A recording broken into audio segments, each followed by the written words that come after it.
식이치료하는 외과의사 송재현입니다. 오늘은 키토제닉 다이어트를 하는데도 잘 안 되는 분들, 또는 이 키토제닉 다이어트를 하고 있는데 오히려 건강이 나빠지는 것 같은 분들에 대한 희소식을 드리고자 합니다. 사실은 정말 키토제닉 다이어트를 잘하고 있는지부터 확인을 먼저 하셔야 됩니다. 나는 탄수를 잘 줄였다고 하지만 아닌 분들도 있거든요.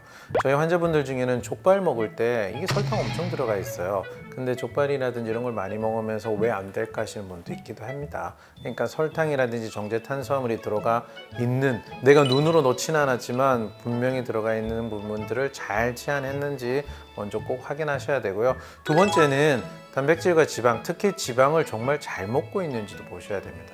한국인들의 음식이 되게 담백하잖아요. 그래서 대부분들 탄수화물 줄이는 건 잘하는데 지방 늘리는 걸 다들 잘 못하고 계신 분들이 꽤 있어요. 그럴 때도 이 키토제닉 다이어트가 효과를 제대로 발휘 못하는 경우가 많습니다. 나는 탄수화물도 설탕도 정말 잘 제한하고 정말 지방도 충분히 먹고 있는 것 같은데 이상하게 잘 되지 않고, 아니 잘 안 되는 것이 아니라 더 나빠지고 있어. 이럴 때 꼭 생각하셔야 될 것이 있는데요. 그게 바로 만성 푸드 알러지입니다. 만성 푸드 알러지, 이게 도대체 뭘까요? 급성 알러지는 여러분들 잘 알고 계시죠? 예를 들어서 새우를 먹었는데 갑자기 눈이 가렵고 재채기를 하고, 심한 경우에는 목이 갑갑해지면서 숨쉬기가 힘들어진다.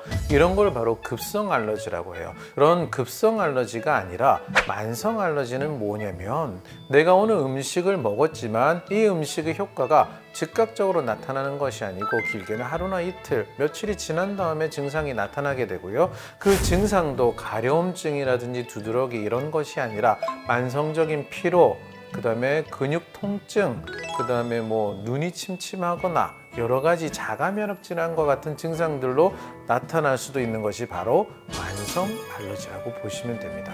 내가 키토제닉 다이어트를 해서 잘 가고 있지만, 즉 탄수화물은 줄이고 적당한 단백질과 좋은 지방을 선택해서 하지만, 이런 키토제닉이 허용되어 있는 음식들 중에서 오히려 만성 알러지를 유발하는 음식이 있다면 키토제닉을 잘 하고 있음에도 불구하고 증상이 호전되는 것이 아니라 증상이 더 악화될 수도 있다는 거죠. 물론 이런 음식들을 먹어서 내 장을 나쁘게 하거나 만성 알러지를 유발했다기보다는 기존에 있는 장 상태가 이미 나쁘기 때문에 이런 음식들을 먹었을 때 안 좋은 방향으로 갈 수 있다고 보셔야 됩니다. 그러면은 과연 어떤 음식이 나에게 해를 끼치고 있는지 어떻게 알 수 있을까요? 그게 바로 만성 푸드 알러지 검사입니다. 보통은 IgG 음식 알러지 검사라고도 이야기합니다. 처음 얘기했을 때 급성 알러지 얘기를 했었죠. 그 급성 알러지는 바로 IgE라는 이뮤노글로불린에 반응을 하는 거고요. 이런 만성 알러지가 바로 IgG라는 면역 글로불린에 반응을 하는 것이기 때문에 IgG 검사 또는 만성 푸드 알러지 검사, 이렇게 표현하고 있죠. 알러지라는 단어가 자꾸 헷갈리게 할 수도 있을 것 같습니다. 알러지는 자꾸 생각하기에는 두드러기, 발진 이런 걸로 생각이 들거든요. 그래서 사실은 이런 음식 알러지 검사라기보다는 음식 민감도 검사라고 표현하는 것이 더 맞는 표현일 것 같기도 합니다. 어쨌든 내 몸에 해가 되는 음식을 계속 먹고 있다면 증상이 정말 좋아질 리가 없겠죠. 이 검사를 통해서 여러 가지 음식들을 체크를 하고 그 음식들을 배제를 하는 것이 첫 번째라고 보셔야 됩니다. 그런데 어떤 분들은 이 검사를 했을 때 정말 너무 많은 것들이 나오고 있기도 합니다. 그러면은 이 검사법은 과연 어떻게 해석을 하는 것이 좋을까요? 내가 먹어야 되는 음식이 하나도 없다, 너무 많은 알러지 검사가 나왔다. 이때 첫 번째 우리가 생각해야 될 것은 바로 장누수 증후군이 아주 심하게 나타나 있구나, 즉 나의 장 건강이 너무 좋지 않구나 라고 생각하는 것이 첫 번째입니다. 장누수 증후군이 뭐냐면, 장 점막 세포들이 건강하다면 세포 사이가 단단하게 붙어 있게 되거든요. 그런데 이 장점막이 여러 가지 독소나 균이나 이런 것에 대해서 공격을 받게 되면 세포와 세포 사이가 느슨하게 벌어지게 됩니다. 여기로 많은 독소들이 그냥 침투를 하게 되고요. 그래서 누수, 즉 샌다라는 뜻의 장누수 증후군이라는 표현을 쓰게 되죠.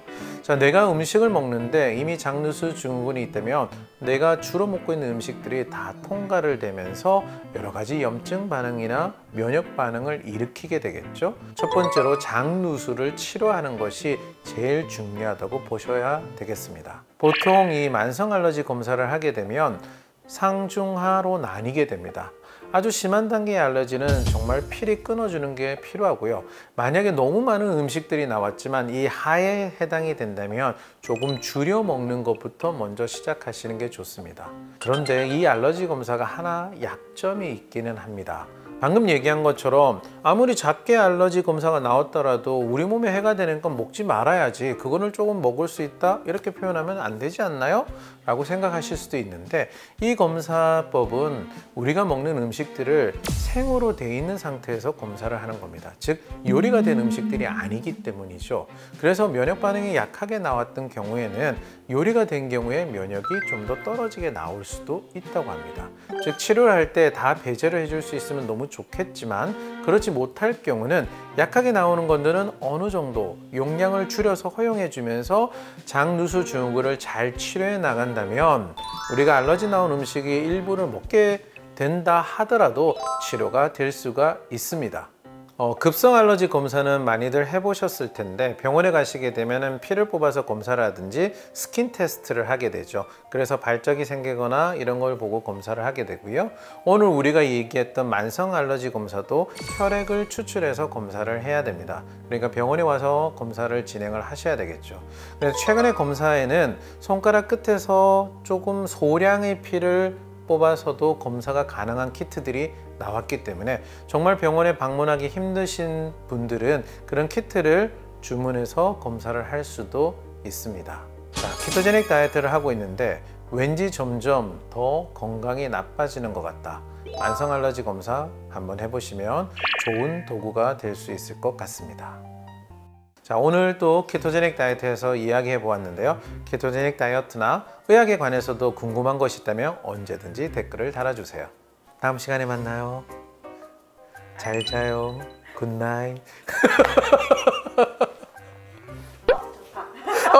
이거 쓸 거 아니지? 쓰면 안 되나요? 쓰면 안 되나요? 예, 잘 나왔습니다.